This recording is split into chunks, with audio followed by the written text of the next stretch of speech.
Okay, it's 7 o'clock, and I'll call to order this regular meeting of the Mount Pleasant City Commission. It's May 24th, 2021, and we'll stand for the Pledge of Allegiance.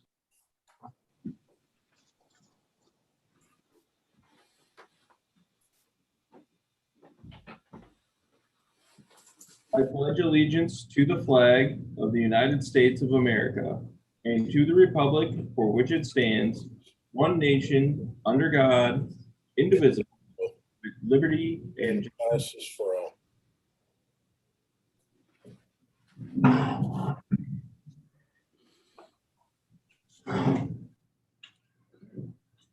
Clerk, can you take the roll?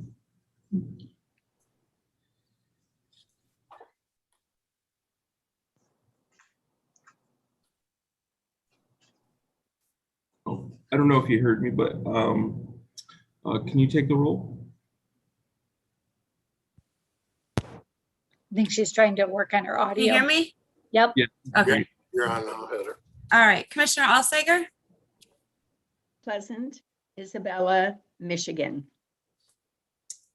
Commissioner Simon? I'm in the city of Mount Pleasant, Isabella County, state of Michigan. Commissioner Gillis is absent. Commissioner Ronan? City of Mount Pleasant, the county of Isabella, and the great state of Michigan.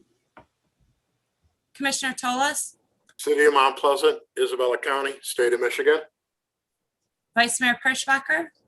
City of Mount Pleasant, Isabella County, in the state of Michigan. And Mayor Joseph? City of Mount Pleasant, County of Isabella, in the state of Michigan. Okay, we definitely have a quorum tonight. Do we have any, First, we have one presentation on the 2020 Comprehensive Annual Financial Report. And Nancy, is this a video that's been prepared?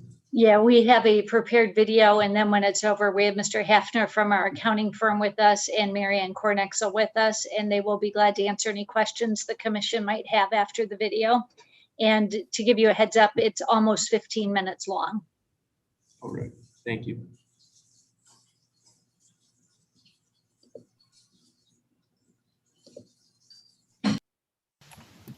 Good evening. My name is Peter Hefner, and I am here to discuss with you your comprehensive annual financial report for the year ended December 31st, 2020.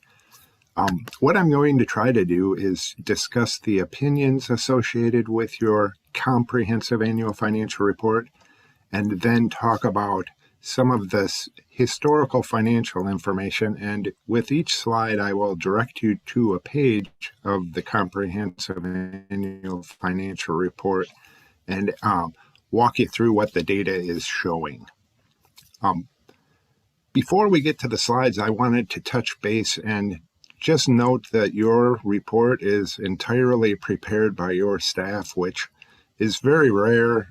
We have approximately 5% of our governmental and non-for-profit clients prepare their own financial statements. So that's quite an accomplishment. And as you can see, the document is very vast.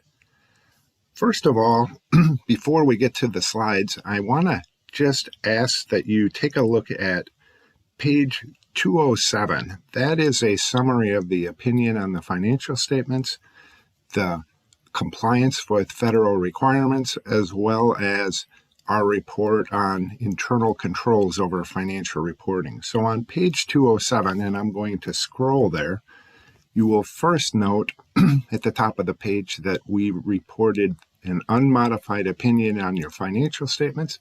That means that the City of Mount Pleasant's financial statements present fairly in all material respects the financial position, results of operations, cash flows where applicable of the governmental activities, the business type activities, each major fund, the aggregate component units, as well as the aggregate remaining funds in accordance with generally accepted accounting principles. So a clean opinion on the financial statements.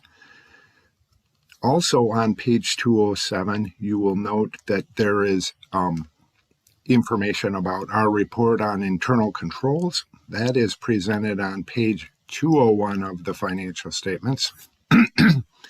On page 201, we did not identify any significant deficiencies or material weaknesses in your system of internal controls over financial reporting, and that is the system of controls used to prepare this report. So no issues identified there.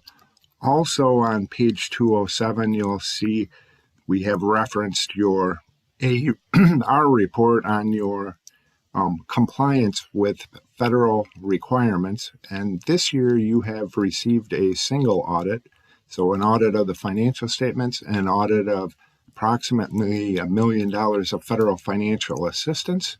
And our report on your compliance did not identify any non-compliance, and it also did not identify any significant deficiencies or material weaknesses in your system of controls over federal compliance. So 3 opinions referenced here. The first opinion is actually provided on page 11 of the financial statements. That's on your financial statements. That's a clean opinion on your controls over financial reporting, and a clean opinion or unqualified opinion on your compliance with federal requirements. So 3 good opinions, and those are on pages 11, 201, and 203, and they are summarized on page 207. And our next slide, we'll start to look at some of the historical data. On to slide 2. In slide 2, we're taking a look at your revenues by type of your governmental activities. This information is presented on page 34 of the financial statements, and it's a pie graph just looking at the diversity of the revenue that you received in 2020. And you can see the largest portion is property taxes, which is positive from the perspective that that's within your control, where you can see grant funding, and in this year it's actually larger than in the past. It's not so much within your control, but more subject to the providers. And it just shows a nice diversity of the revenue that you've received in the current year. Historically, pretty consistent picture year to year. And again, this information is presented on page 34 of the financial statements. On to our third slide. Our third slide, again, is looking at your governmental activities from a business perspective, full accrual accounting. So capital assets are capitalized and depreciated. Debt is recorded on the books of the governmental activities, full accrual perspective. And this is your expenses and program revenues for governmental activities. Shows in this slide, we're just showing how do the various functions of your governmental activities, general government, public safety, public works, highways, streets, bridges, how do the expenses with those operations compare to the charges for services or program revenues and operating in capital grants? So how self-supporting are these operations? You can see pretty typical picture with other cities. General government, the blue bar compared to the yellow or orange, depending on your monitor. That differential is being covered by unrestricted revenues, such as property taxes, state shared revenues, unrestricted other revenues. But you can see that differential. And in public safety, again, you can see the operation is not self-supporting from the perspective of program revenues and operating in capital grants. When we move our way to the fourth set of bars, highways, streets, and bridges, you can see it looks to be fairly self-supporting, and that's due to the fact that the Act 51 funding, or gas and weight taxes received through the state, are approximating what the expenses are for highways, bridges, streets, and public works, approximately the same, approximately self-supporting before unrestricted revenue. So those unrestricted revenues are going for public safety and general government operations. On to our fourth slide. This is a picture of the net position of your governmental activities. And this slide, as well as the preceding 2 slides, is looking at full accrual, business perspective, look at your governmental activities that are very summarized. So this slide, the source information is presented on page 32. Shows the net position of your governmental activities. The top line, blue, It shows your investment in capital assets, less depreciation, which is occurring each year, less any debt that's outstanding on to finance those assets. And you can see over time it's holding steady. You're able to invest approximately what it's costing in depreciation expense in new infrastructure each year. The red line shows your unrestricted net position. This net position declined approximately 2015 as a result of implementing new accounting standards to record your pension liability in deferred items, as well as in 2017, you can see a decline again. I believe that's the year they implemented the accounting standard that was for other post-employment benefits provided to employees, retiree health care. But what's good to see here is you can see it appears to be rebounding. That's the result of more funding of pension and OPEB. And I want to point out that can be a large extent, there are deferred items deferring the recognition of changes in your OPEB and pension plan, as well as deferring investment fluctuations. A good investment year gets smoothed out through these deferred items. A bad investment year gets smoothed out through these deferred items. So both the pension, the OPEB, and the deferred items are having that impact on the red line. And the green line, that is restricted balances, and typically that's primary local street funding as well as other special revenue fund dollars that are restricted for a specific purpose. Our fifth slide begins our look at your governmental funds following the modified accrual basis of accounting, meaning that the bottom line is no longer net assets or net position, but fund balance. And this is the modified accrual basis of accounting, meaning we're only presenting current financial resources. And this is historical general fund revenues. And so those revenues are reported on page 42 of your financial statements. And the only thing that kind of sticks out to me is property taxes increase from the prior year. And that is just the result of the taxable value of property in the city. And then if you take a look at the other category, you can see there's a spike in 2020, and that represents some of the CARES Act funding that you received in the current year. So you can see license and permits, very consistent. State shared revenue, fairly consistent. Charges for services down slightly, and I think that can be the result of some of the stay-at-home issues. And overall, consistent year to year. On to our sixth slide at the top of the page, expenditures by function, general fund. Again, we're looking at the modified accrual basis of accounting. Here we can see the expenditures by function over time, slight increase in general government, approximately consistent balance with public safety, public works, fairly consistent, transfers, fairly minimal, and other fairly minimal for the current year. And we'll take a look at that general fund bottom line in just a moment. On to our seventh slide. This is our general fund unassigned fund balance as a percentage of expenditures and transfers out. Basically shows what happened with your unassigned general fund balance over time. And as you can see, 19 to 20, an increase in that balance. And that's just a result of what your revenues and other financing sources are, less your expenditures and other financing uses. So for 2019 to 2020, an increase overall. This information is being shown on page 38 of the financial statements. On to the eighth slide, and this is looking at your business type activities, and that would be water, sewer, those other operations that are operated primarily on a self-supporting basis. And this information is being presented on page 32 of the financial statements, again, looking full accrual business perspective of the business type activities. And this is the bottom line over time. The red line shows your net investment in capital assets, net of related debt and depreciation. Blue line shows your unrestricted net position of the business type activities. see an increase in the current year, and it almost corresponds with the decline in the restricted balance. And the restricted balance represents dollars that need to be used for a specific purpose. Overall, you can see fairly consistent year to year.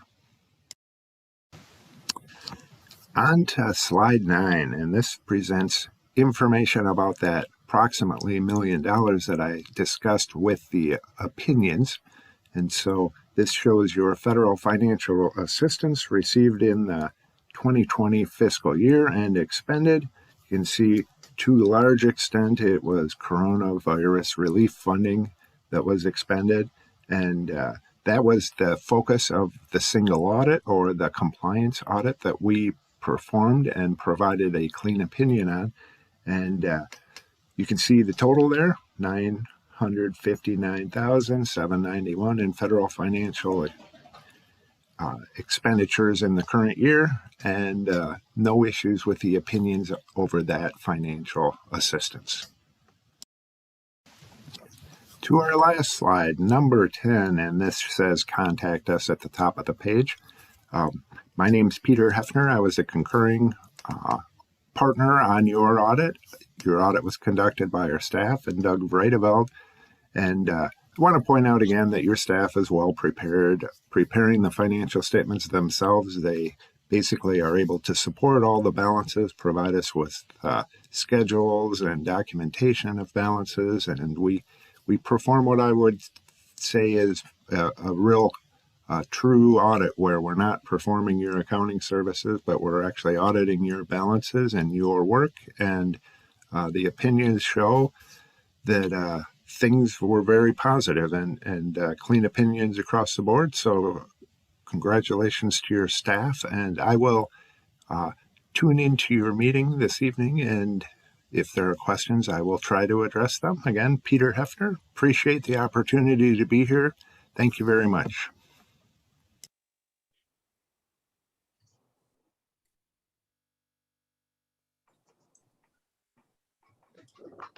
Well, I'd just like to thank Peter and the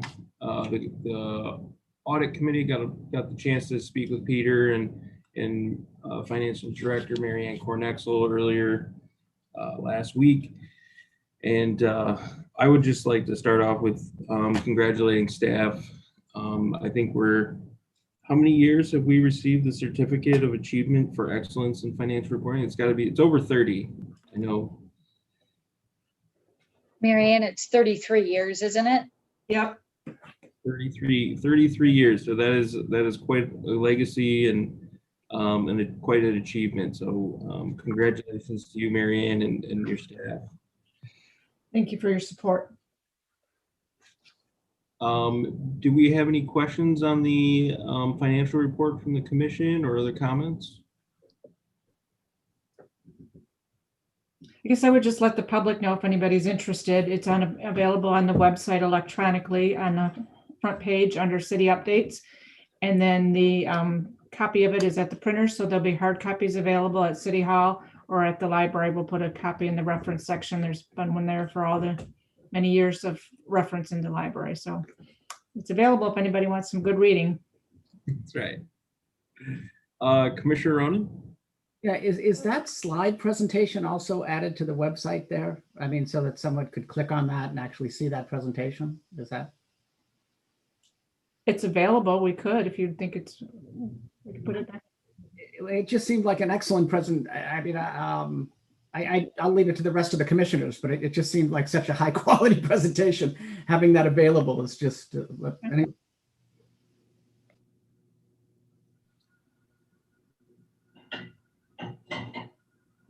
Yeah, I'd support that. I mean, I think it's a useful tool, and probably understanding that document, it is a little bit, it's a little dry reading, and there's a lot to cut through. So I would concur with posting it. I guess as long as it's okay with Peter and Doug, right? All right. We will get that taken care of. Thank you, Nancy. With no other hands up, I guess we can move on. Again, thank you.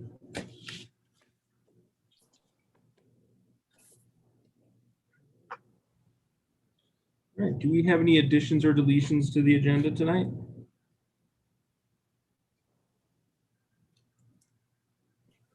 Okay, I don't see any hands, so we'll open up the first public input on agenda items. This is a chance for the public to comment on anything that's on the agenda tonight. We do have, I believe, 5 public hearings tonight, so we will have a chance. If you're here for one of those, you will have a chance then to speak on those items. And I just ask that you state your name and your address for the record. If you're with us by Zoom, there is the raise hand button at the bottom of the screen. And if you're with us by phone, you can hit *9. I will first recognize John and Lynn from the attendees panel.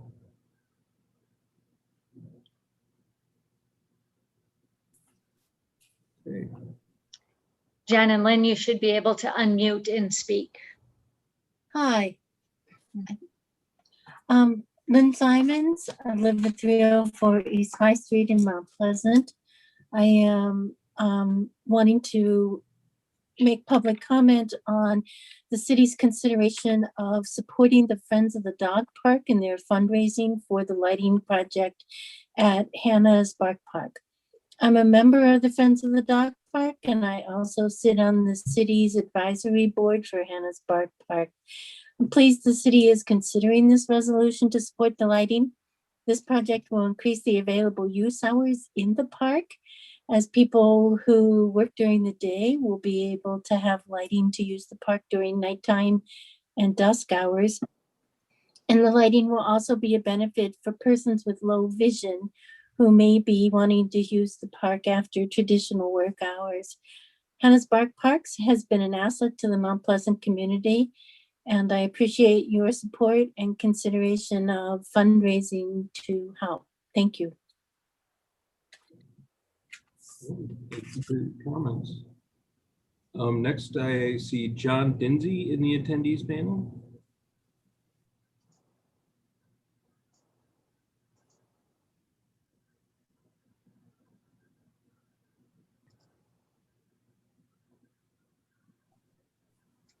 Jen, you should now be able to unmute and speak.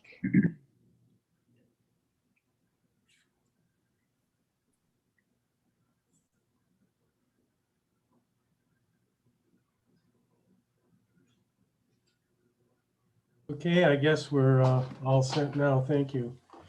My name is John Dinsey, 1206 East High. I live in Union Township, but my western property line is a boundary between the city and the township. So needless to say, I feel I live, in Mount Pleasant. I just would like to add a couple of facts and figures in my support for the lighting project at Hannah's Bark Park in Mission Creek. I was here earlier, I think it was 6 weeks ago or so, and pointed out, and again, very briefly, that we've raised $8,000 towards a $12,500 budget. We're asking that for the remaining $4,500, that the Friends of the Dog Park raise another $1,500, that Union Township provide $1,500, and in the city, your commission authorize $1,500 to finish off the project this year. I'm happy to report that your Parks and Recreation Commission supported this request somewhat enthusiastically. I think you know that. It's, I think, a memo from Director Ryan Longoria in your packet. Also, I went to the Union Township meeting earlier this month and sort of gave them the facts and figures and rationale for lighting. And I have received a response from the township manager that they will provide $1,500 as well, provided that the city also provide $1,500. So that's kind of where we're at. I could go into some rationale for why lighting's a good idea. I think Lynn did a good job of covering that. I'd just like to add that the public that uses the Bark Park isn't necessarily that typical of other people that use the park system in Mount Pleasant, in that you have a lot of individuals whose primary companion is their dog, and they don't use, you know, softball diamonds or volleyball courts. You know, they're a different set of people, and really are very committed and you know, to the dog park. So, you know, for safety reasons and for helping out working people want to go later in the day, I really think lighting's an excellent idea, and I'll leave it at that. Thank you for your time, and if you have any questions of me, I'll try to answer them.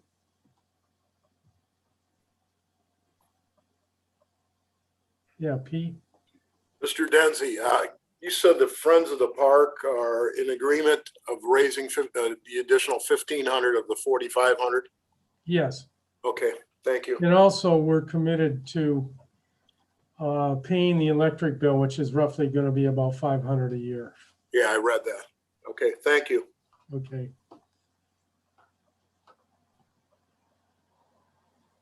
Right. Thank you, John. Thank you. Nancy, did we have any emailed comments to the commission? No, we do not have any that have been received. Okay. All right. I don't see any other hands up in the attendee section, so at this time I will close the public input on agenda items, and then we will go to our consent calendar. Are there any items that need to be removed from, or I'm sorry, I'm skipping ahead. We have the receipt of petitions and communications, and I'll hand it to Manager Ridley to go over those. Thank you, Mayor. Under receipt of petitions and communications, you have your report on pending items. The agenda says you have the minutes of the Planning Commission from April, but for some reason, the minutes of the regular meeting did not make it into the packet. So the only minutes that are in the packet are the minutes from the work session from April. So we will make sure the minutes of the regular meeting are included in your next agenda packet so that you have those. You also have the April minutes of the Downtown Development Authority. You have the communication from the Planning Commission on the proposed 22 to 27 capital improvement plan. The memo that indicates the receipt of the comprehensive annual financial report, and the receipt of the 2020 component unit financial reports that you received separately in more detail. Then you have 2 temporary traffic control orders that you're just receiving notice of, so you can pay attention to those. One of them is a no parking area near the library for loading and unloading only. And the second one is some changing of the signage in front of 139 East Broadway, which is Isabella Bank, which changes that crosshatch area to a drop-off and pickup location. And then the last item on your petitions and communications is a communication from Tracy Collins and John Pfeiffer of 312 North Arnold.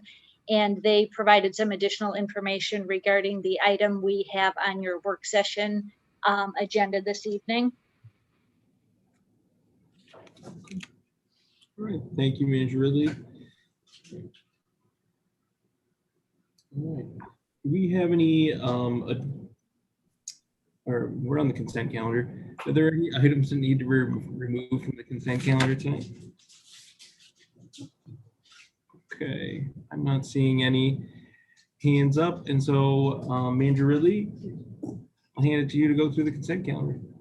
For the consent calendar, we're recommending approval of your minutes of both your regular meeting and your closed session of May 10th. The second item is we're recommending that you authorize the mayor to sign amended agreements with Consumers Energy for our demand response program. And as you know, we currently have an agreement in regard to this, which indicates that we will commit to convert over to generator power a certain number of times during peak energy use. And in exchange, the city receives a credit on our monthly bill, regardless of whether we convert over or not. And we are being asked to increase the number of times we may have to switch over and also agree to a shorter period of notice. We've reviewed both of these requests and do not believe that they will cause any concerns from an operational standpoint. And we feel the $11,000 credit that we receive is well worth the commitment to do so. I should note that since we've been in the program, we have never been requested to switch over to generator power. Even though they have the right to do that, we have not ever been requested to do that at this point in time. So we're recommending that the commission authorize the mayor to sign those changes. The third item on the consent calendar is to recommend a budget amendment within the Downtown Development Authority Fund.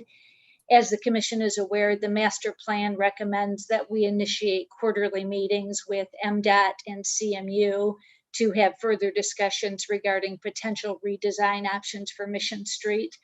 The DDA recently considered a contract amendment with McKenna to utilize their expertise in helping to facilitate those meetings and also in providing additional research information for the group and outlining a feasibility study that MDOT will require to move that forward.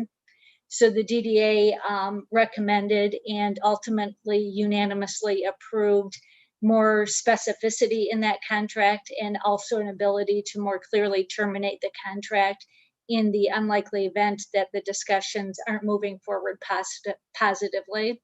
So the contract has now been approved by the Downtown Development Authority.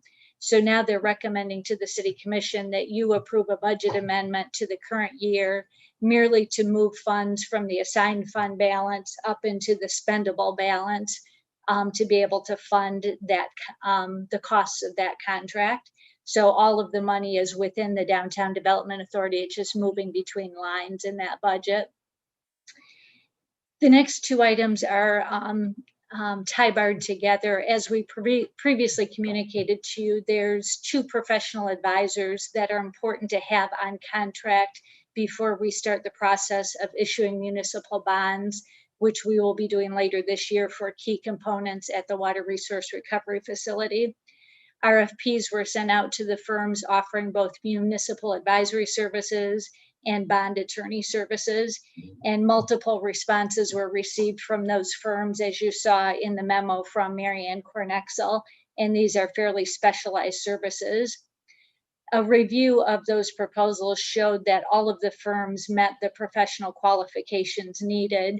So our review focused on the staff being proposed and the price for the services offered. So based on that quality-based review, we're recommending two contracts. The first is with a firm for financial advising services, which provides information and advice on the structure of the bond issue, how to best market it and sell it, and how to issue and deliver the bonds.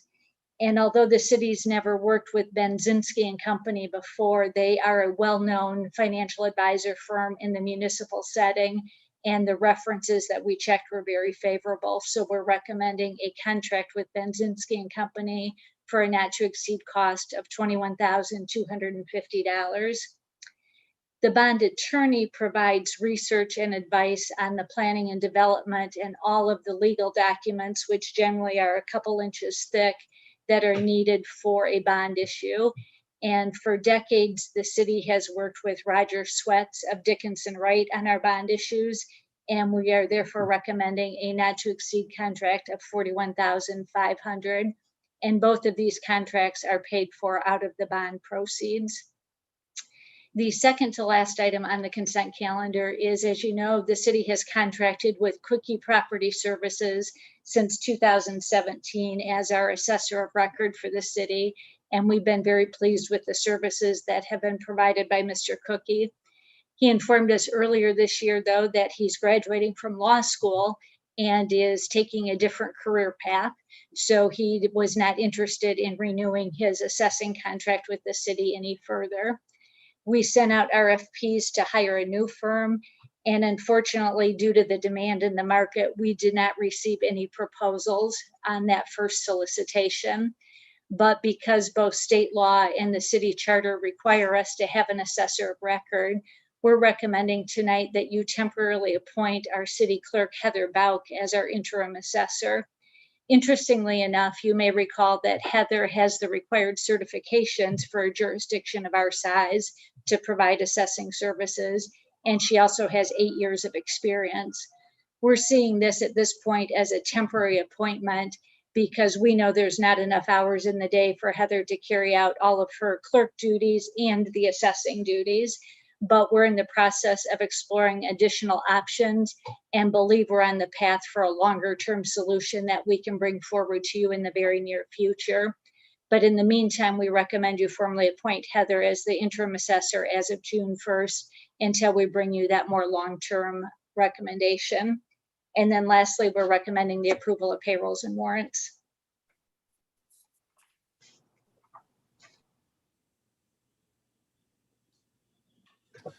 I'm just looking for a motion to accept the consent calendar.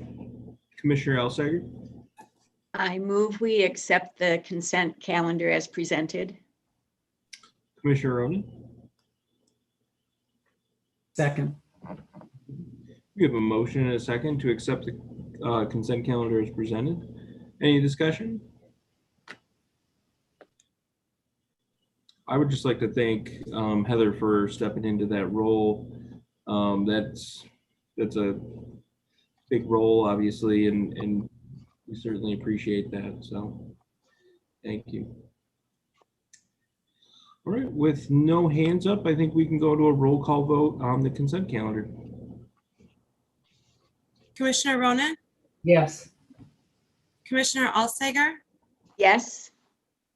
Commissioner Toles, Yes. Commissioner Simon, Yes.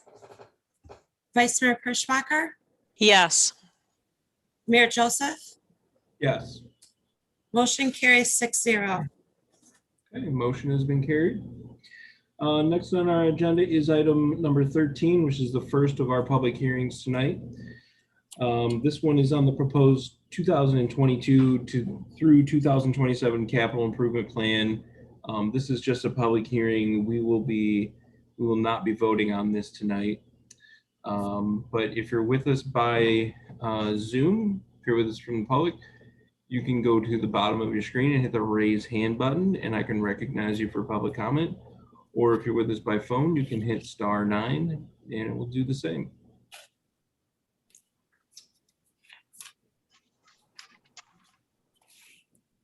All right. I don't see any hands up in the attendees section. Did we have any emailed comments, Nancy, about the capital improvement plan? No, we did not, Mayor. All right, I will close this public hearing and we'll move on to item number 14, which is a public hearing on the rezoning request from CD3 to CD4 for 1024 and 1026 South University, and to consider confirmation of approval of the same.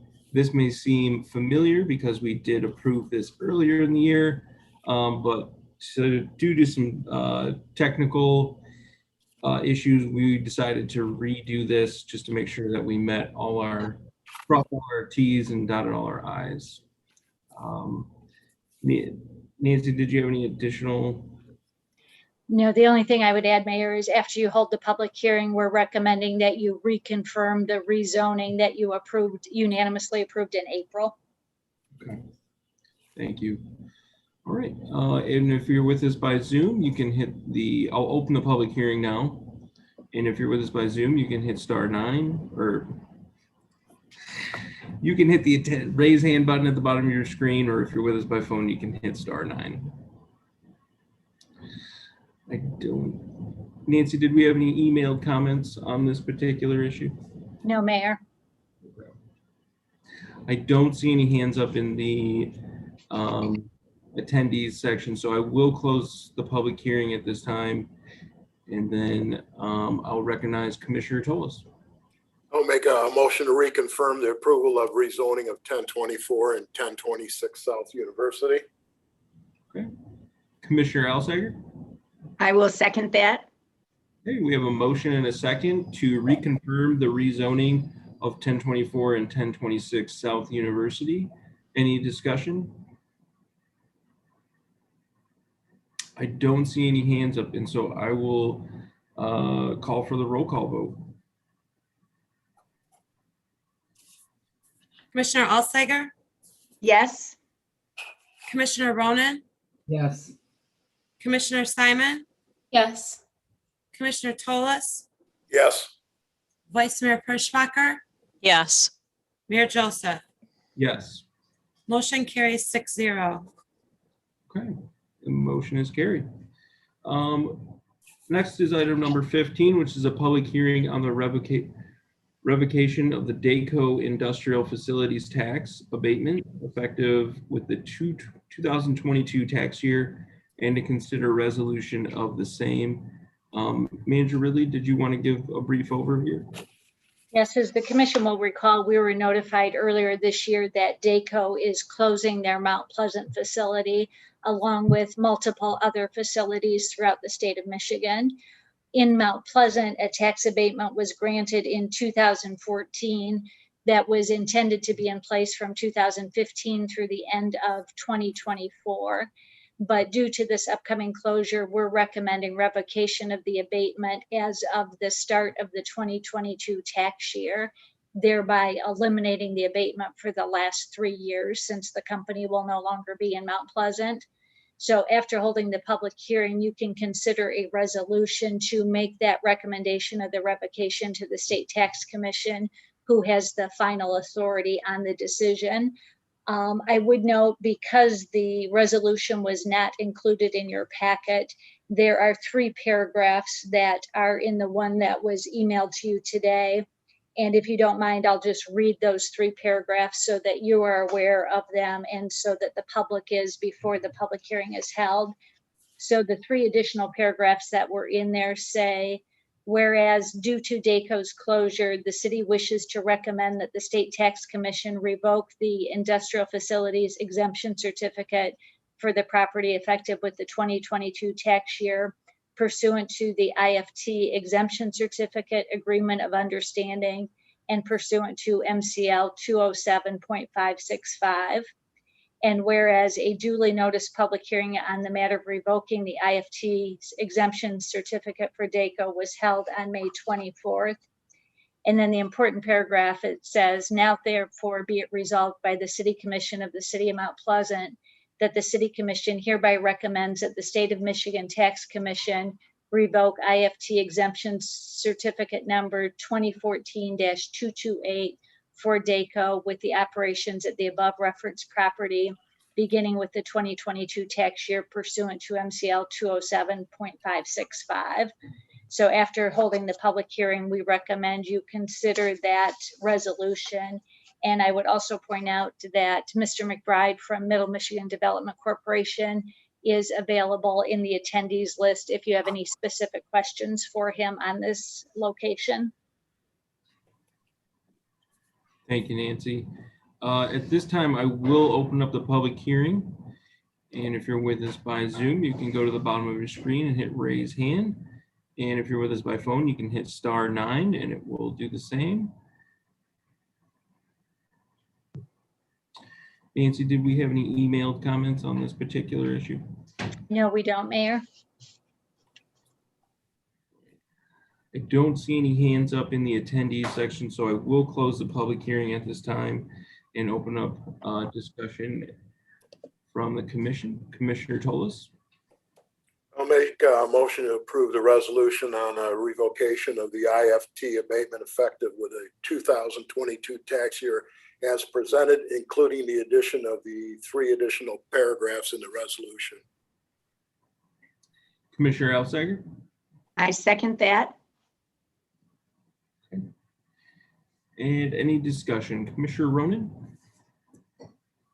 I don't really have a whole lot to discuss, but if the footnote on both versions has a date of 2014, is that intentional? Is that That's just a template that the city attorney's office uses, and then they update it based on the specifics of the circumstance. So the template title just did not get deleted from the document. That'll go away. Yep. Okay, I apologize. Great, thank you. No, good question. I just had a quick question. So we,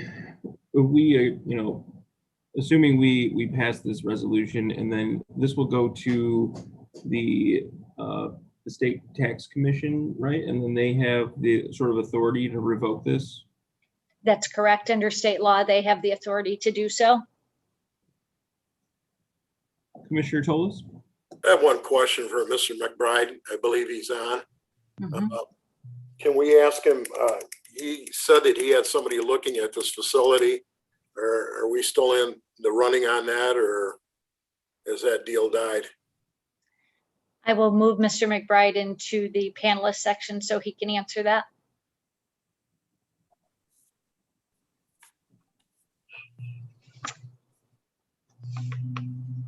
Okay, can you hear me? Yep. Great, okay. Thank you for the question. Yes, we're very actively pursuing a potential second occupant. The MEDC has already done their second offer letter to the company. It's under a non-disclosure, so I can't identify who it is. But we had an initial offer letter that was countered by the state of Ohio. This information I'm giving you now is not under the NDA, but the initial offer letter was countered by the state of Ohio, and then the MEDC came back with a second offer letter, and we are waiting to hear the company's response to that. So, and I will also say Nancy's already covered it, but yeah, I am supportive of the action that the commission is taking tonight, because when you move, actually it's 3 locations in Michigan and 1 in Springdale, Arkansas, and 1 in Memphis, Tennessee, all of it moving to Mexico. That's obviously not a good thing for the United States, not a good thing for Michigan, not a good thing for Mount Pleasant. And so this abatement was given to the company with the understanding they'd be staying. So I think you were well within your rights and to do what you're doing tonight.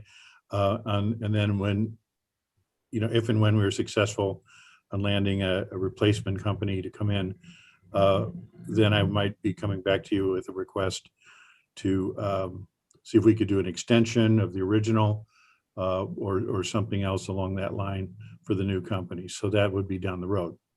Hopefully I've answered your question. Thank you.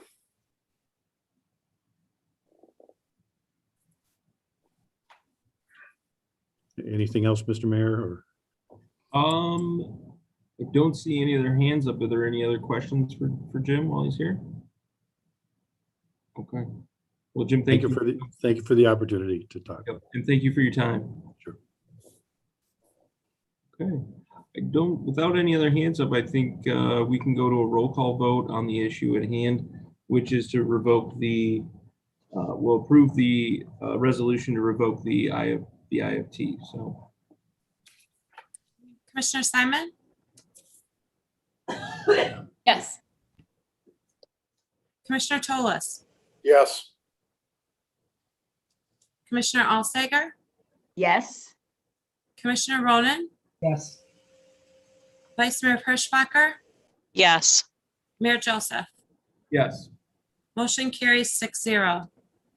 Okay, motion is carried.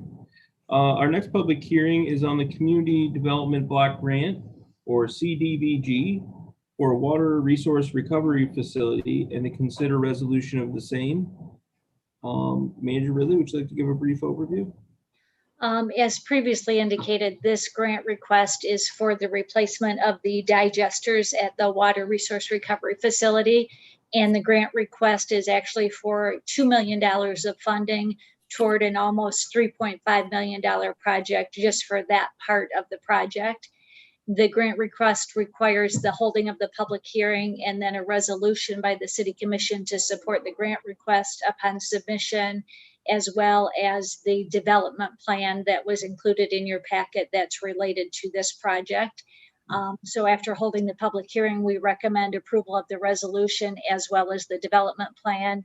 And we have our DPW Director, Jason Moore, with us this evening if you have any specific questions on the development plan. Thank you, Nancy. All right, I'll open up the public hearing. And if you're with us by Zoom, you can go to the bottom of the screen and hit the raise hand button. Or if you're with us by phone, you can hit *9 on your telephone.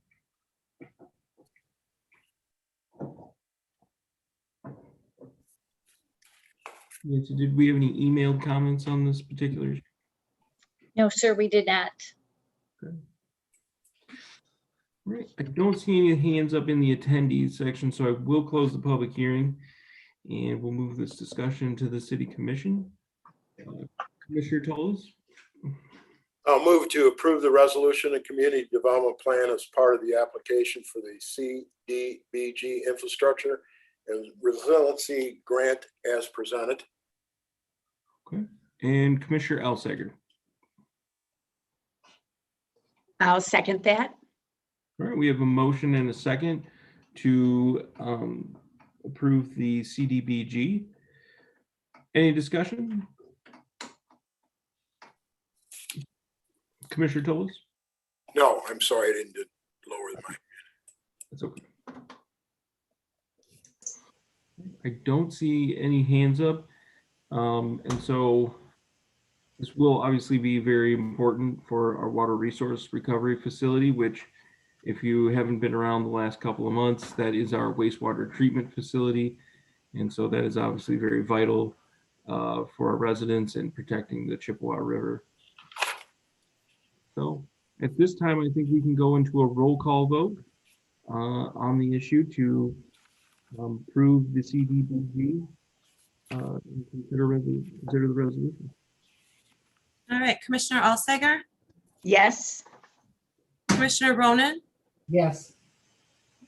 Commissioner Simon, Yes. Commissioner Toles, Yes. Vice Mayor Perschbacher, Yes. Mayor Joseph. Yes. Motion carries 6-0. Mayor, I'd also like to point out in the initial public hearing that was held on the capital improvement plan, there was no vote taken, and I apologize for not speaking up earlier. However, I didn't know if you were voting on all the public hearings at one time. Oh, okay. No, so on the capital improvement plan, we didn't plan to vote on that tonight. And so typically we just do one at a time. And so there should just be votes for 14, 15, and 16 so far. Heather, no votes needed on the capital improvement plan tonight because they'll actually consider the plan at their next meeting and will vote on considering the approval of the plan at their June 14th meeting. Okay. All right. Thank you, though. All right. So the motion is carried for item number 16, and we'll move to number 17, which is a public hearing on the Obsolete Property Rehabilitation Act, or OPRA, district to include the Central Business District, TIFA boundaries, and consider resolution of the same. Manager Ridley, would you like to give a brief overview? Yes, thank you. In April, we held a work session to discuss how OPRAs work. And at your May 10th meeting, you approved an overall policy about setting the eligibility requirements and also any expectations you would have of a property. And at that same meeting, we set a public hearing on creating a district. And the creation of the district is the first of 2 approvals in any abatement request that may come forward to you. And approving a district consistent with the boundaries of our current downtown tax increment finance authority accomplishes a couple of things. I think, first of all, it sends a message that the city is serious about supporting redevelopment projects in the downtown. And then secondly, I think it saves an eligible property owner both time and effort in the application process if they have an eligible property. So as a reminder, any eligible property would still have to file an individual application for their specific property, specific to their abatement request and their plans for redevelopment. and you would have the opportunity to compare those redevelopment plans to your policy that's on the books before you would make any consideration about approving the actual tax abatement. So tonight we're asking you to actually set the district to streamline that process a bit. So after holding the public hearing this evening, we recommend you approve the resolution creating the district that's presented in your packet. Okay. Thank you, Manager Ridley. At this time, I will open up the public hearing. And if you're with us by Zoom, you can hit the raise hand button at the bottom of your screen. And if you're with us by telephone, you can hit *9. Nancy, did we have any email comments on this particular issue? Not on this one either, Mayor. Thank you. I do not see any hands up in the attendees section, so I will close the public hearing at this time. And I'll recognize Commissioner Tolis. Move to approve the resolution to establish an obsolete property rehabilitation act, OPRA, district consisting of the Central Business District Tax Increment Finance Authority boundary as presented. And Commissioner Ronan. I second that. Right, we have a motion and a second to approve the OPRA district along the same lines as the CB, Central Business District TIFA boundaries. Any discussion? Commissioner Ronan? Yeah, this will probably derail things a little bit, so I'm a little hesitant, and I probably should have emailed Nancy before the meeting, but the TIFA boundary is interesting to me.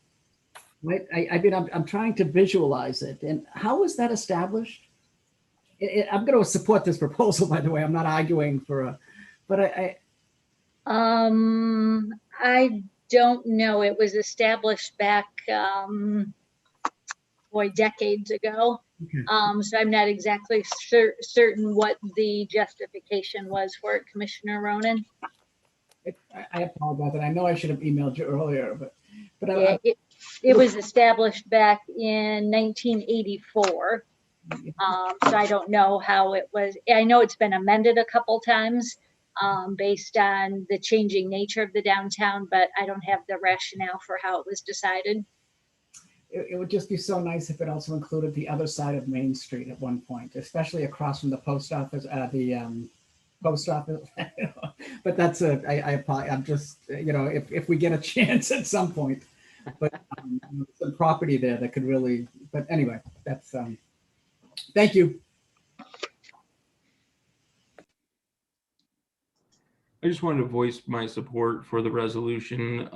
I think that this allows for property owners to get creative in potential ways that they can develop their properties, and it also, there's a check. The city commission will review these applications, and there will be sort of a thorough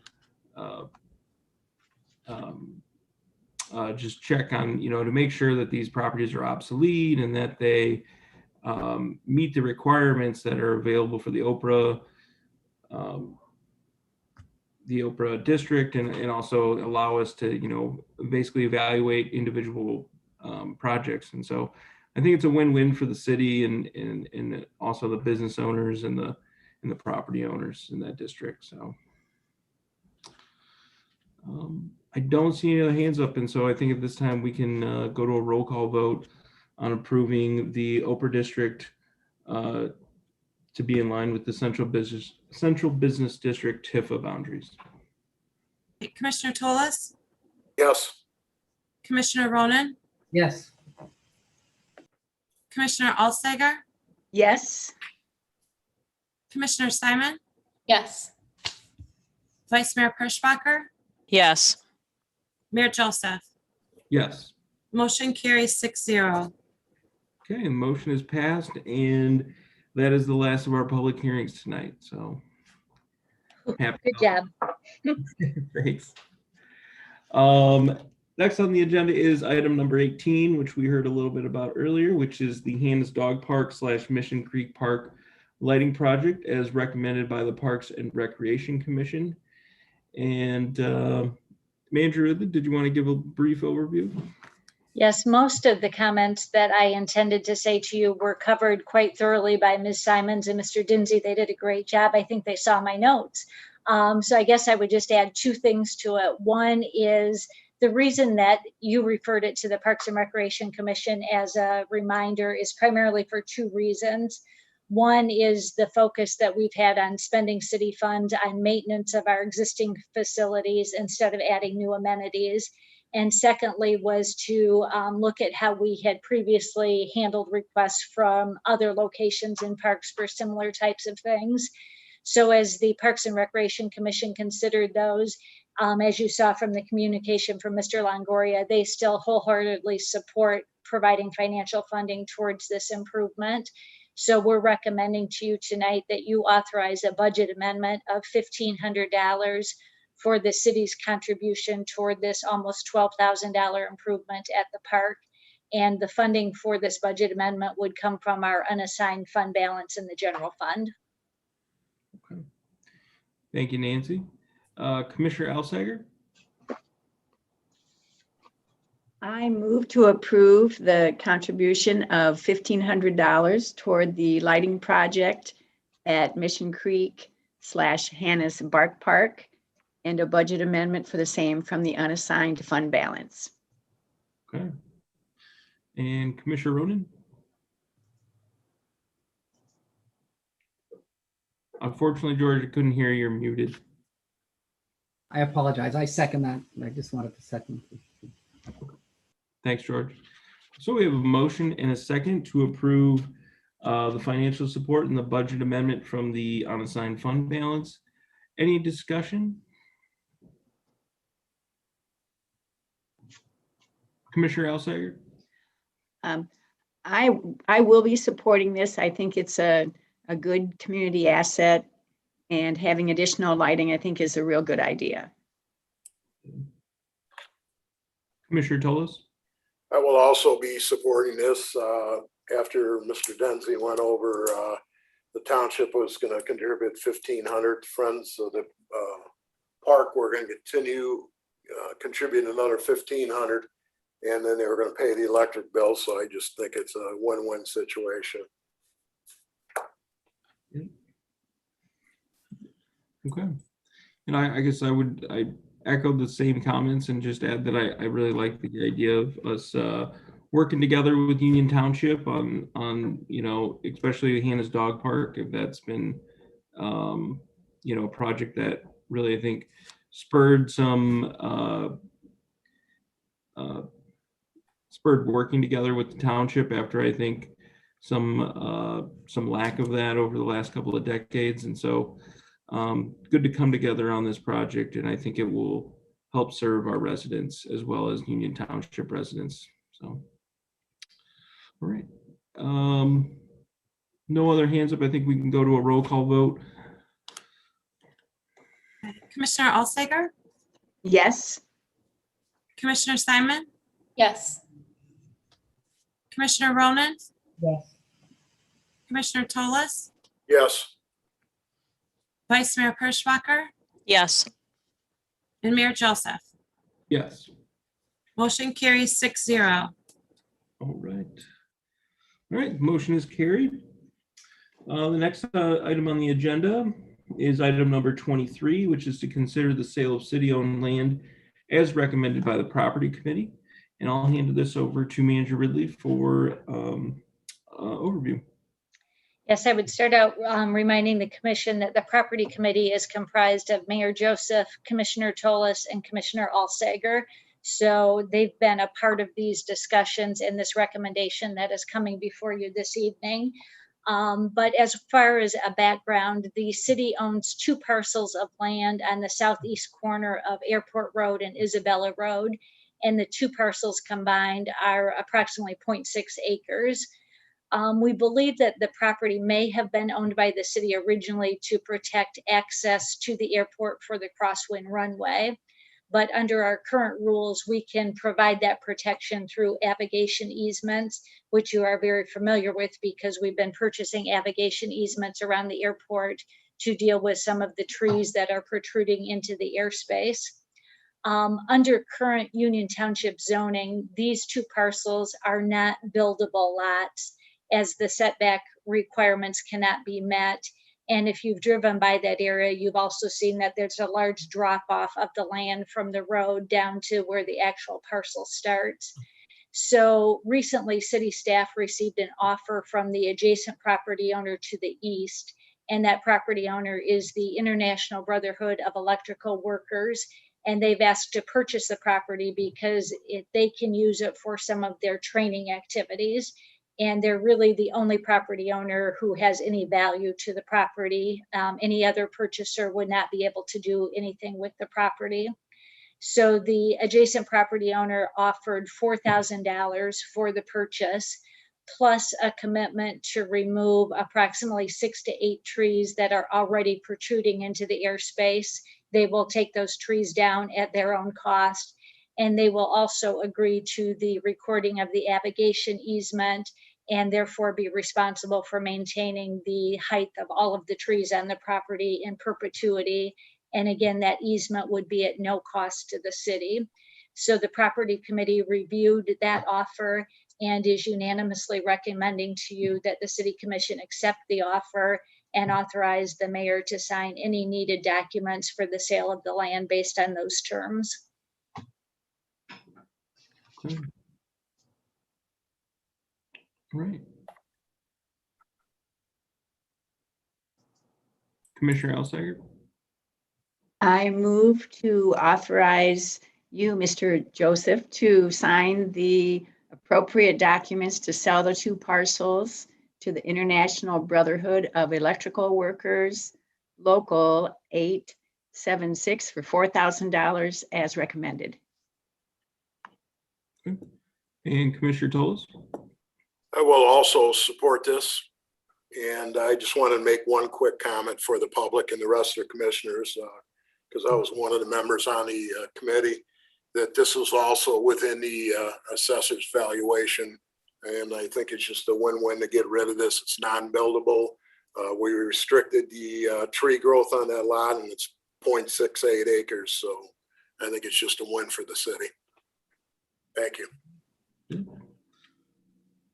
All right, so we have a motion and a second to approve the sale.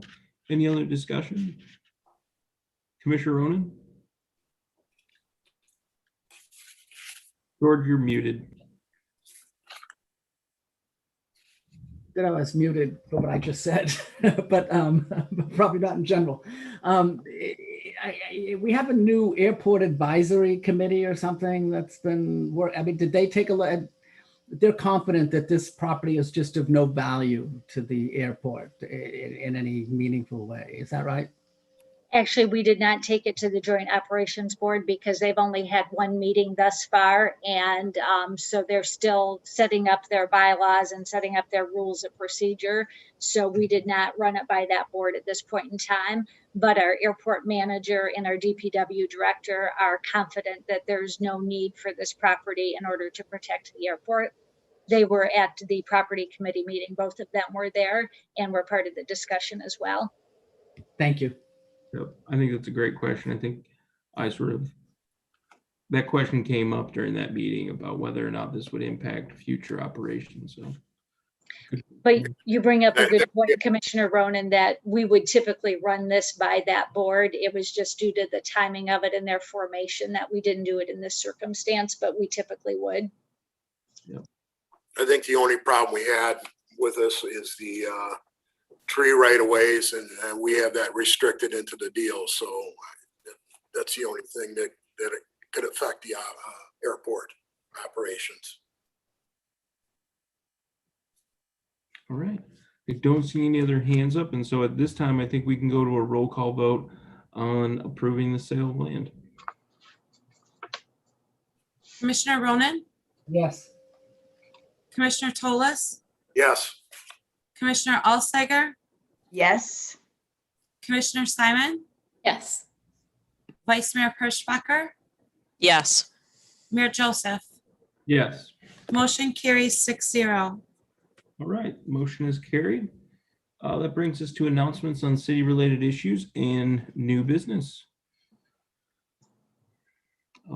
I just wanted to remind the public, I know there's been some new announcements from the CDC and the governor's office about the guidelines pertaining to mask wearing and things coronavirus related.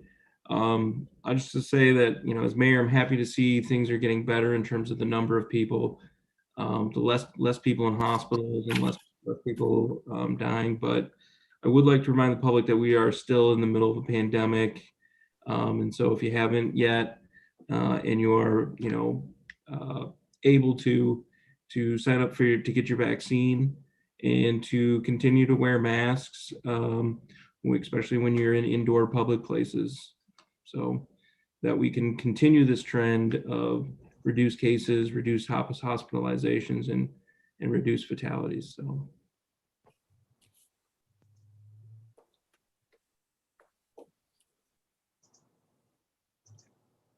Heather.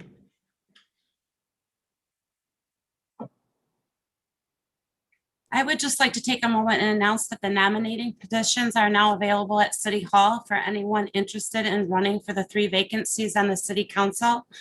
The election will be November 2nd. Petitions can be accepted at the clerk's office beginning Monday, June 21st, and the deadline to file is at 4 p.m. on Tuesday, July 20th. Thank you, Heather. Any other announcements or new business? Okay, I don't see any hands up. So at this time, we'll open up the public comment on agenda and non-agenda items. If you're with us by Zoom, you can go to the bottom of your screen and hit the raise hand button. And if you're with us by phone, you can hit *9. And I ask that you state your name and address for the record. Nancy, did we have any emailed comments? No, sir. Okay. I do see one hand up. It's McCornell, I think. McCornell. Sure.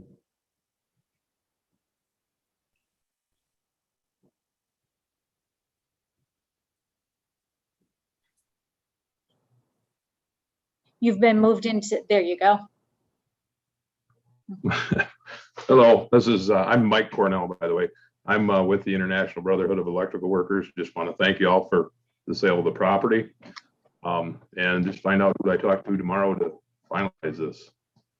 Mr. Brickner will call you, Mr. Cornell, to finalize all the details. Wonderful. All right, well, that's all I had. Just want to say thank you again. Have a good evening. Thank you, you too. All right. I think all our other attendees seem to be staff members. So I will close the public comment on agenda and non-agenda items. And at this time, we'll take a recess for about 5 minutes. We do have a work session tonight. We have 2 topics, the capital improvement plan, and then discussing an amendments to chapter 10 and 91 regarding the harboring of animals. And so we'll see everybody in about 5 minutes.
Anybody have any good jokes?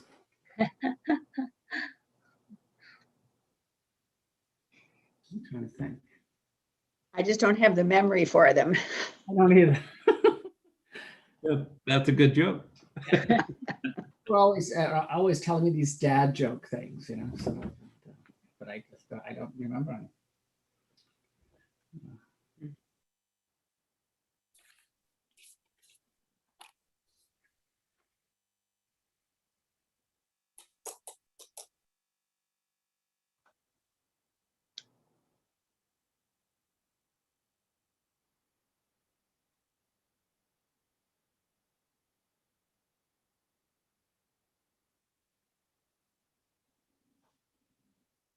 What rock band has no musicians?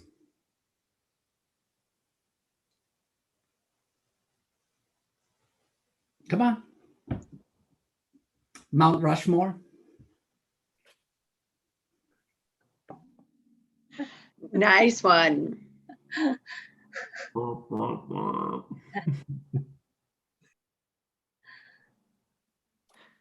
I mean, you know, we probably should do something to spice these meetings up a little bit so we can get people to watch more, you know? Or I something. know. We could each bring a joke and see which one's the worst. Or you should subscribe to the City of Midland Facebook page. They have interesting Facebook posts. All right, it looks like all our commissioners are here. And so we'll start on our work session. First, obviously, the capital improvement plan. The first item is obviously the Oak Street sidewalk and the possibility of doing that project and the price tag.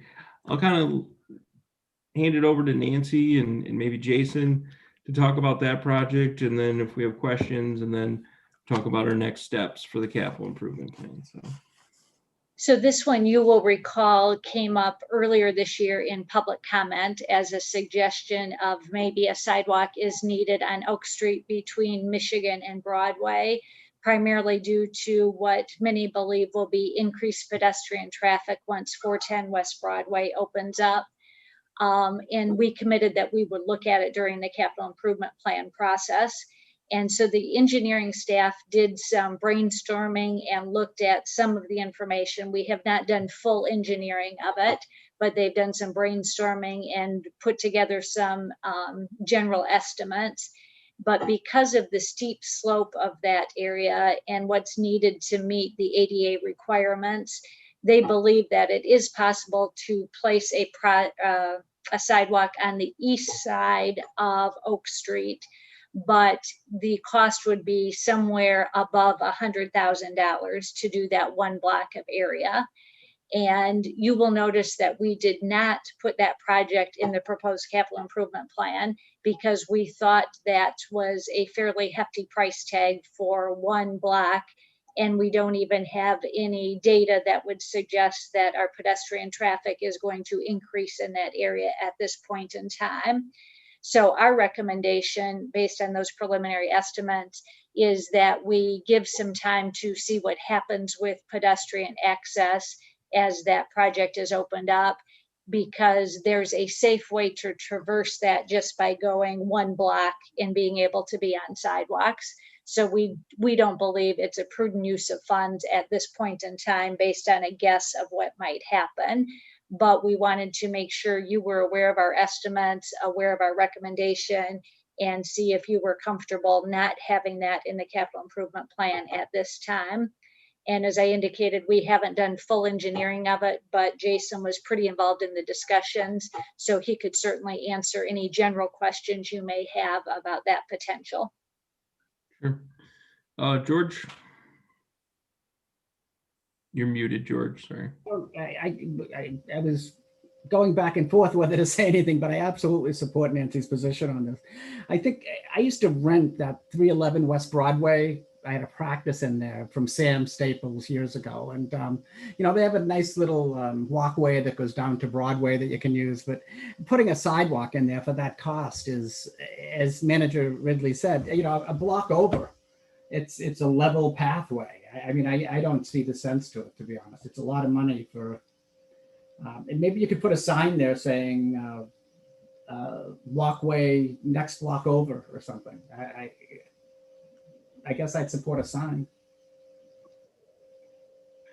I kind of, just by luck, actually, today I was looking through some stuff, and I actually came upon the Parks and Recreation Commission minutes, where it was this idea was brought up about the sidewalk being there, and the comment that was included in the minutes was basically, you know, like to see a sidewalk there, if not either making that street a one-way or actually cutting off that end of Oak Street to all vehicular traffic. And I think it raises a possibility of, you know, some interesting ideas there, because I know, you know, like, I think we discussed at some point that, you know, Oak Street can be kind of dangerous, especially in the wintertime when we get ice and snow there. And so, you know, I don't know how much money we want to spend on it, but I think that there's, you know, looking at the possibilities of potentially either closing that street or making it a one-way, or I've seen in some communities where you've got a two-way street, but then you've got sort of ways where it's like the cars, like it kind of closes to one side of traffic, and like there's like a little indent in the road where, you know, cars can kind of like pause or like stop, and then it allows cars to go up the hill, and then as traffic clears, the other side can go down the hill. And I think there's probably a lot of ideas that you could do with that street. But yeah, I mean, at this point, $100,000 seems pretty steep for one block of sidewalk. And Jason and the engineering team did talk about some of those other ideas. Jason, I don't know if you want to comment on any of those other ideas that you brainstormed on. Yeah, we talked about some of those different aspects of the street segment. It doesn't get a lot of traffic. There's very little traffic that goes down that street. And it does have its issues in the winter as far as just how steep that slope is. So what our thought was that at some point that section of road will have to be redone. And at that time, it would be good to look at whether or not we should change the curb lines to possibly narrow that up. And that might make getting a sidewalk in there a lot, well, it may make it easier anyway. And so that was a consideration. Commissioner Alsager? Yeah, I just wanted to bring up the issue that I know this was first brought about from the pedestrian perspective, not from the driving perspective. Right. Yeah, if you're, and certainly those are two different perspectives. I mean, if you're driving up that hill or down that hill, there's significant blind spots, I think, you know, especially unless you're moving quite slowly. And that poses, if you're a pedestrian and you're trying to go up that hill, you've got to be pretty careful about traffic coming either way. Commissioner Tolles?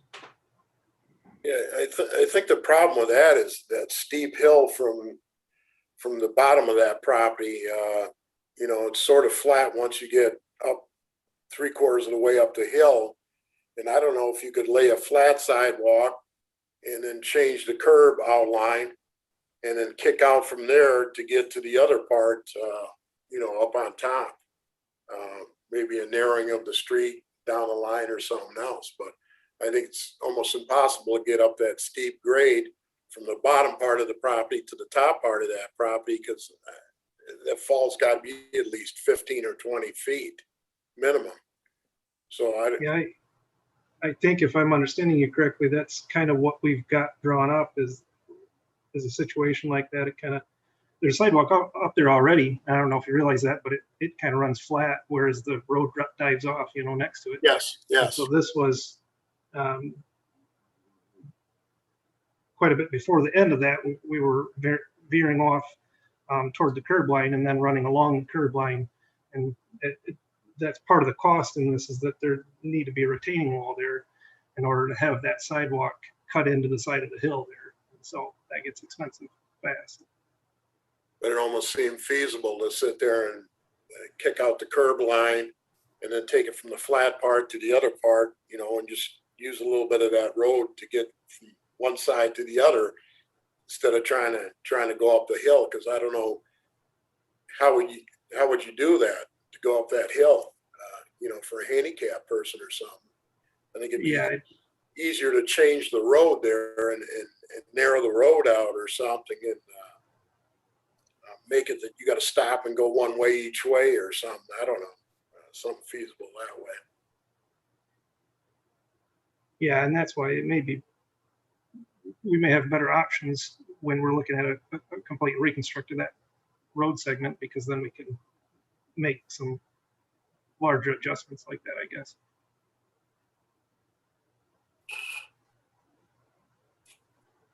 Commissioner Ronan? George, you're muted. Sorry. I think the Midwest is sort of lucky because they have a lot of flat surfaces. But if you've ever been in Boston and been on Beacon Hill, or if you've ever been to San Francisco, I mean, there's hills. I don't, we happen to have one in Mount Pleasant, so I guess it becomes a problem. But I'm not, if you live on Beacon Hill, it's in Boston, it's just everywhere. San Francisco, I'm trying to think of other areas. Certainly Colorado and I mean, you know, so we don't have a sidewalk there, so you use the sidewalk on the other street.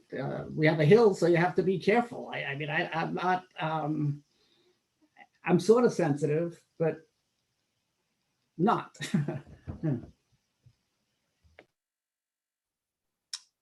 Mary? I think my opinion would kind of match the ones I've heard, not to jump in and make a sidewalk right now. You know, one of the other perspectives is, as a biker who just is finishing a bike ride and still has to go through downtown, it's kind of fun to go up one last hill. Yeah. Jason, do we know like approximately when we would be looking at potentially like doing something with Oak Street there in terms of like reconstructing or? Well, it's not in the capital plan, of course, and so that puts it out at least 6 years. So it'd be up sometime beyond then. Yeah. Probably within 10 years, I would say, because you know, it'll need, at the very least, it would need an overlay. So, yeah.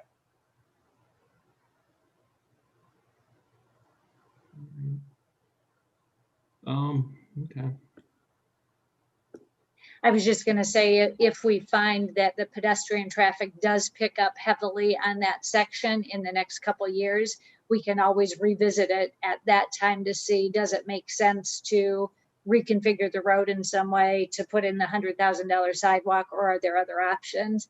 It's just at this point, we don't really have any data that would suggest that that's a major thoroughfare right now.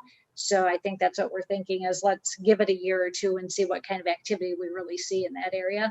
And then we can always amend the plan. Yeah. Okay. I feel like the general mood of the commission is basically to sort of wait and see and see what potential ideas come up. Any last comments or questions or?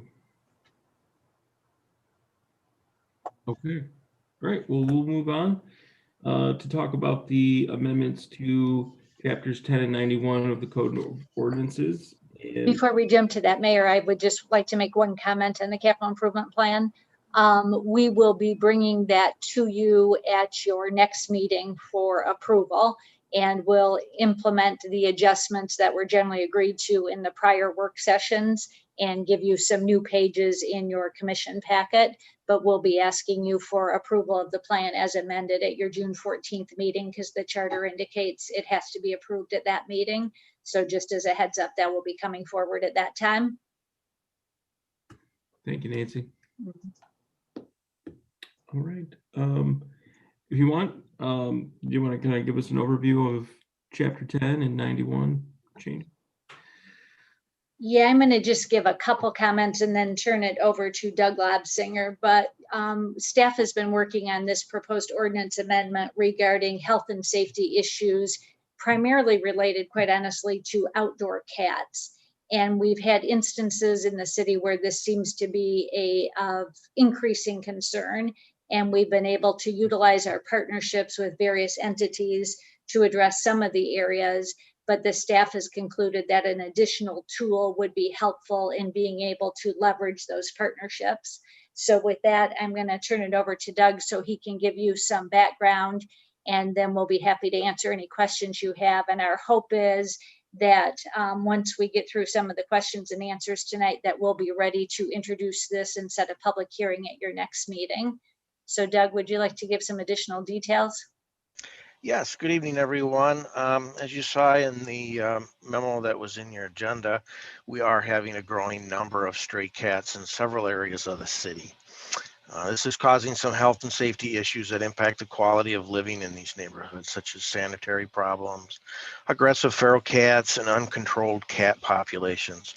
We're seeing some diseased, sick animals and some inhumane living conditions. We currently have no ordinance on the books, no authority to really address this issue. Our zoning ordinance and code ordinances are not consistent. The ordinance change would bring those in line with each other regarding the number of animals that a property owner could have. We've tried multiple tools and ideas to find some solutions to the problems. We've worked to educate our property owners to be part of the solution to help fix the problem. We've talked to them about the importance of not feeding them, as that's where the colonies end up coming from, is because they stay in the area because there's enough food for all of them to stay in that area. Otherwise they would leave. We've also encouraged them to work with the Humane Animal Treatment Society of Isabella County.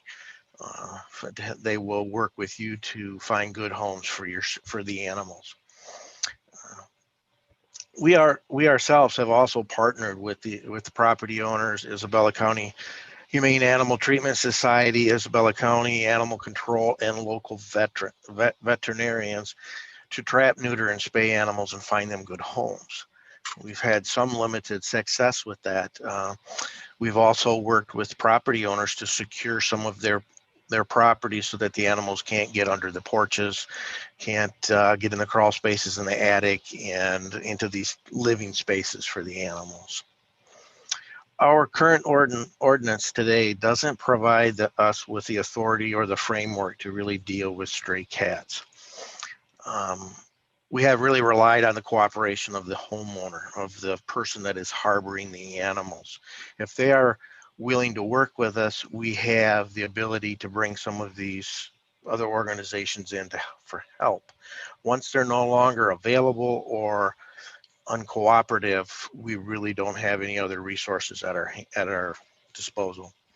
Our ordinances currently limit the number of cats or dogs a resident may own, but it's not consistent with the zoning.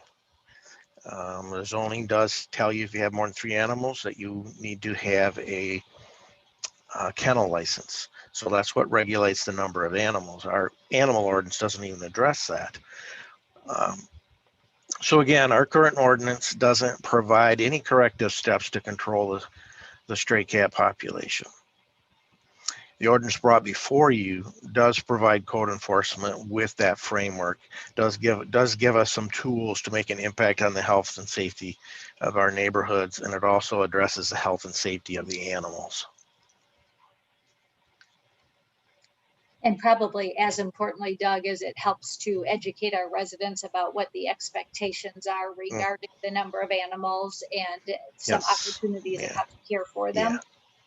Absolutely, that's our primary goal in code enforcement when we're making contact with our residents, is to educate them what our ordinance is and how that does impact the neighborhood, and help to encourage them to all be good neighbors and work together.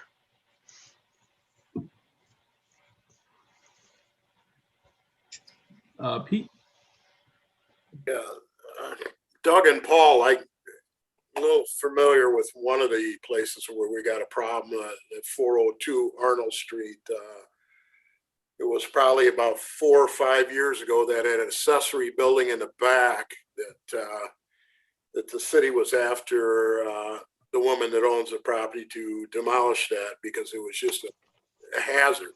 I mean, there had to been 30, 35 cats living in there. And if you drive by that property now, there's probably 25 sitting there in the yard now. I just looked this over, and I don't know if this has got enough of a bite in this ordinance or not. I don't think it does. And I started doing some checking, and I was seeing in our ordinance you can't have more than 3 cats or 3 dogs. But from my understanding, if you call animal control will only come out for a dog and not for a cat. So that just doesn't make any sense to me.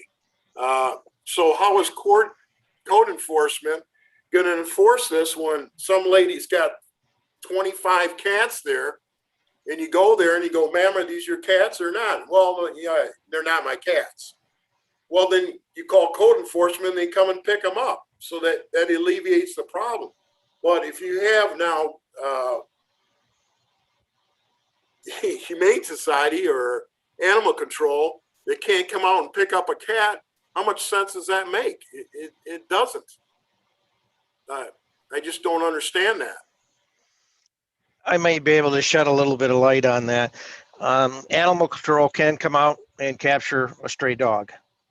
They cannot capture a stray cat because the cat has what's called the right of free range. They have the ability to roam, just like a possum and just like a skunk does.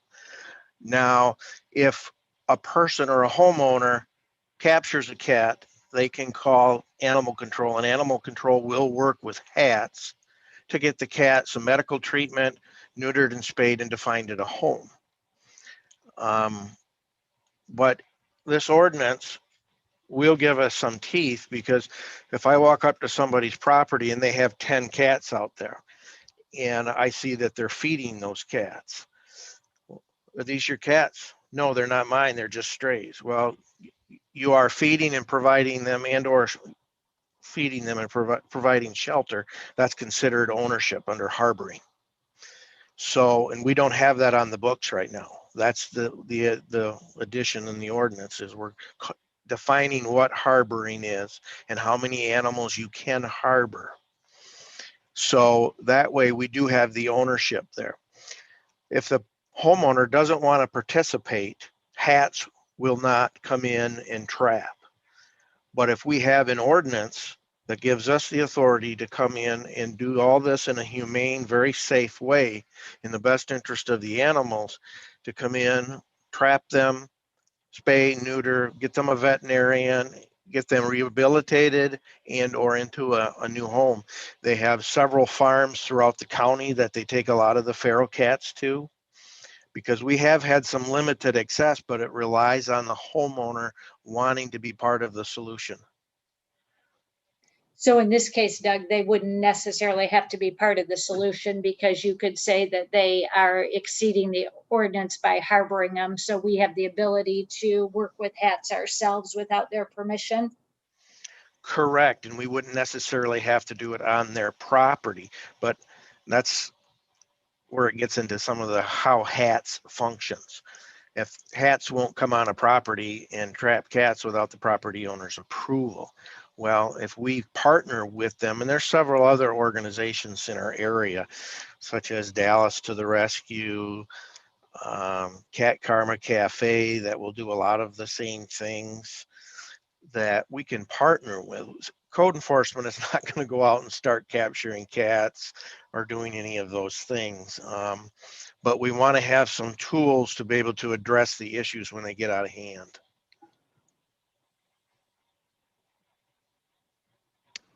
And if we don't have the authority to do it, then when animal control or HATS or anybody comes out there to assist us and they say, hey, you know, what are you doing this under? Where's your authority? Well, I don't have any. I was just hoping you'd help me out.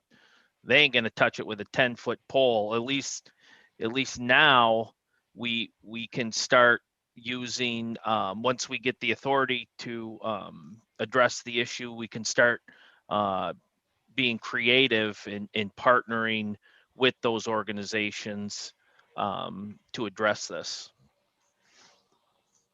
And it's not an isolated issue that we're having in the city. We have a small handful of properties that continually have cat issues, the strays that come around, and that we continually work with, and we try to encourage and get the participation of the property owner through education and just continual support of stopping by and talking to them to encourage them to look at this problem through a different lens, so to speak, get a different perspective, because you want your neighbor to be a good neighbor just as bad as they want you to be a good neighbor. And it's all about working together and helping each other with the problem. Sometimes that's easier said than done. Yeah. Pete, did that answer your question? A little bit. I can see the predicament we're talking about, Paul and Doug, but like I said, I looked at this building this lady had there, and we're going to go tear it down for the city, and I wouldn't even get near it. I wouldn't have any of my workers or my brother go out there without a hazmat suit, and it was just that bad. You know, you laugh, Paul, but I mean, it was bad. And how do you reason with somebody, with a citizen, and tell them, well, quit feeding the cats, and you keep going feeding the cats, and there's 2 foot of feces in that building, and I mean, it's just contaminated.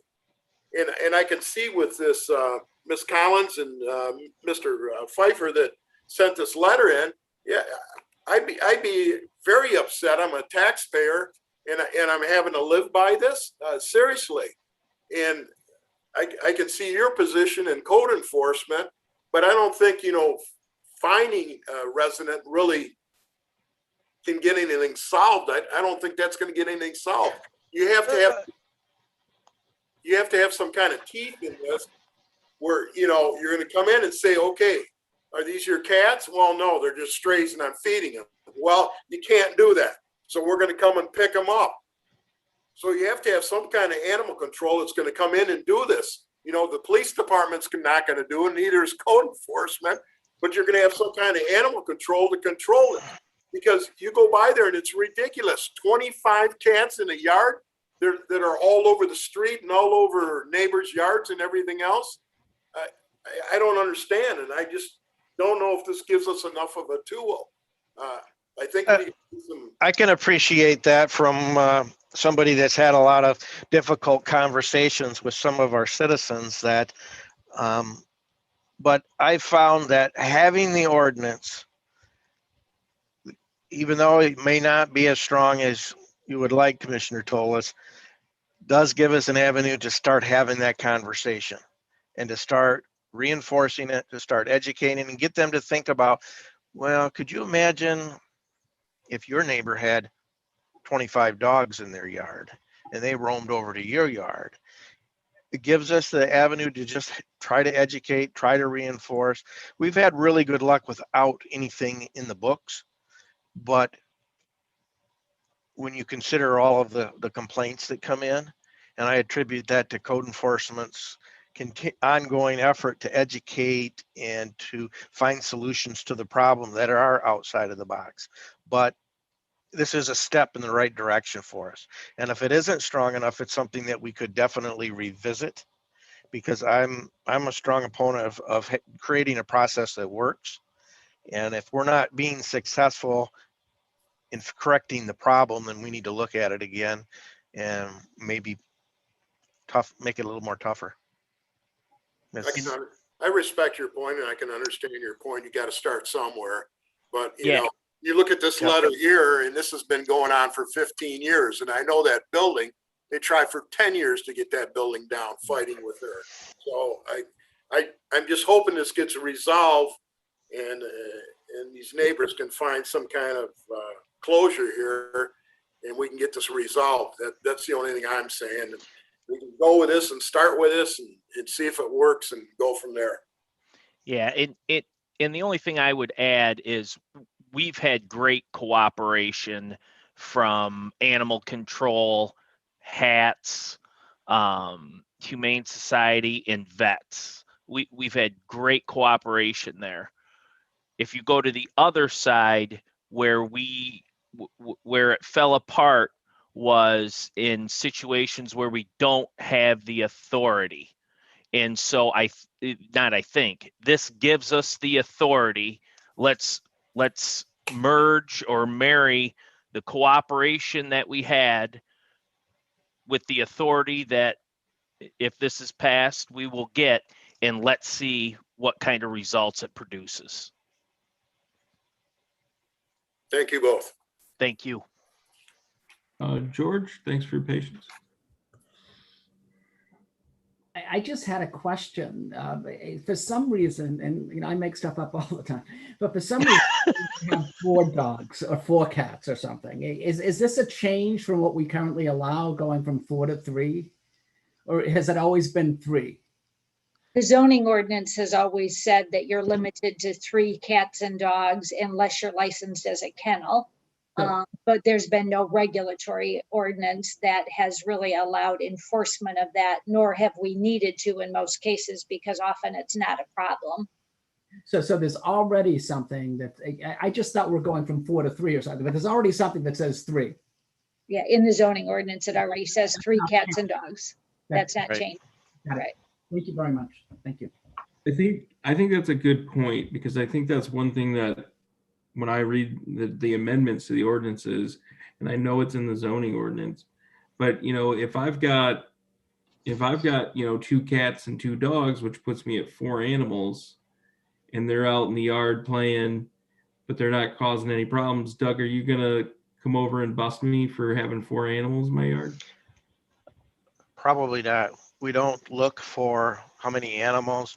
We address problems based on a health and safety concern. And again, it's more educating the public as to what the rule is and why. And it's more of a community mind atmosphere, or looking at the community, the greater need of the community. We go investigate complaints on a regular basis of dogs barking, of people having more pets, and we have to work as hard as we can to find a solution to the problem. At the end of the day, if there is a problem and it does become a health and safety issue, then if we don't longer have any cooperation, we don't have any choice at that point in time. And that's where we've given you the time, we've given you the education, we've tried a couple things outside the box, it's not working. So now we're gonna give you the next step would be to change your behavior through an enforcement action. But where are we going to look for that? Are we going to go out? No. And are we going to knock on your door and ask how many cats you have in your house? Absolutely not. Yeah, there isn't going to be kitty patrol.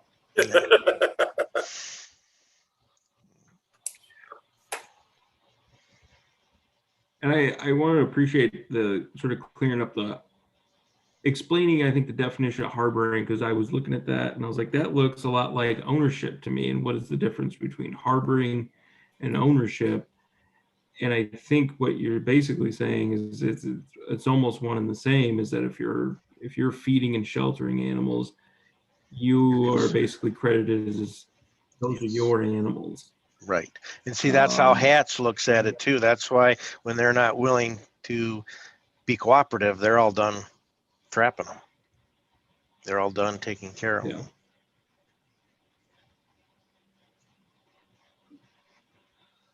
Mary? I just was noticing the numbering of the 91 point whatevers, and it seems like we're skipping a few numbers. We're only showing the ones that are being added, Mary. Oh, okay.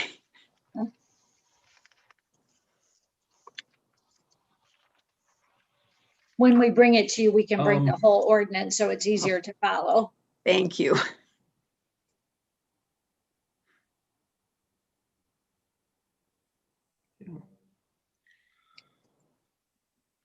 I think this is a good idea.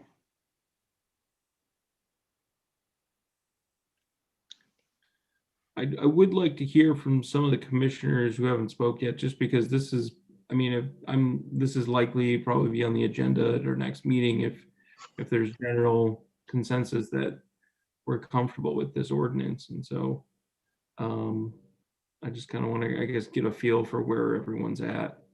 Because if we're uncomfortable, then, let's address that. Olivia? Yeah, I have a question. The section that adds in the limit of 3 or more cats or dogs, is that only being added to make it consistent with the zoning, or is that having to do with the health and safety? Is that just like a technical thing, or is that part of what we're trying to accomplish? I would say both, but we want our ordinances, zoning ordinances, city ordinances to be consistent with one another, to support one another. We get a lot of phone calls about animals and the number that we can have, and they don't know where in our codes to go to find that answer. And we have to refer them to the zoning ordinance, which they get confused with. And so it's just much easier to include it and have it consistent across the board. Okay, so just having that in the zoning isn't enough to enforce it. We can enforce it that way. We have enforced it that way.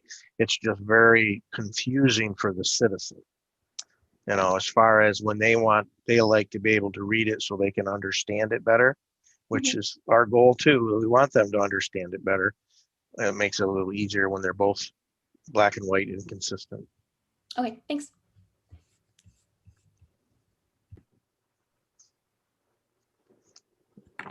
Good question. Pete? Yeah, one other quick question for Mr. Lapsinger. Doug, can you tell the rest of the city commission how many places we have in the city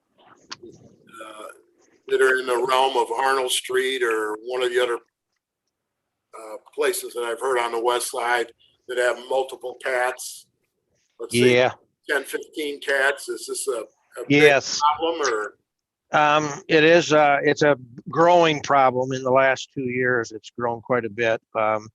400 block of North Arnold, 300 block of North Mission, 900 block of West Michigan, 1600 block of West Michigan, North Central Neighborhood District, like North 600 to 800 blocks, University, Franklin, Lansing Streets, 400 block of East Broadway, South Wood Street, from Fessenden all the way to Birch, and also the 900 block of East Michigan. Those are all pretty big areas where I get several complaints. There are probably a small handful of houses that I know there are animals that are living in the homes, that are living under the homes, in the attics of the homes. Some of them are occupied, some of them are not occupied. But it's not just one house in the city. Yes, I had no idea about that, and none of them bring up the commissioners. I didn't know there was a homeless community behind Myers living on city property over there that the city had to go clean. I didn't know that we had that problem, and I didn't know, this problem is so widespread. I will be supporting this. We've got to do something to get this under control. So I think it's a starting point for us, and it's a starting point that we can adapt as we need to. Appreciate your work on this. George? I hate to obsess about this, but are these all the same cats just going to different properties, or are these literally different cache? There are different colonies, and you can recognize them because they're very distinct looking. You'll run into you'll go to the one section of town and they're tabbies. You go to one section of town and they're more yellow cats, and I have no idea. Oh. Yeah.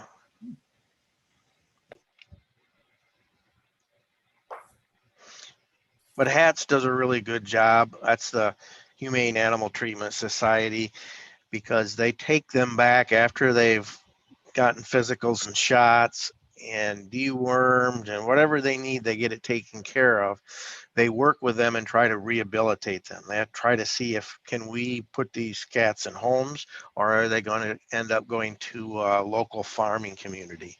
And I think that's a neat aspect to have something like that in our community to help us with the problem.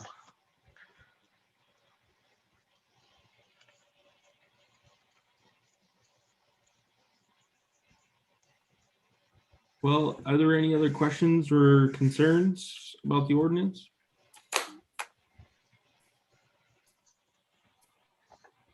Okay. Well, I guess, Nancy, would we sort of expect to see this probably on the next agenda? Yeah, and obviously, like with any ordinance change, what you'll have to first do is set a public hearing. And so on the next agenda, we will bring the full ordinance, Commissioner Alsager, so you can see it all. And we'll show the changes to it. And we'll ask you to set a public hearing for the second meeting in June.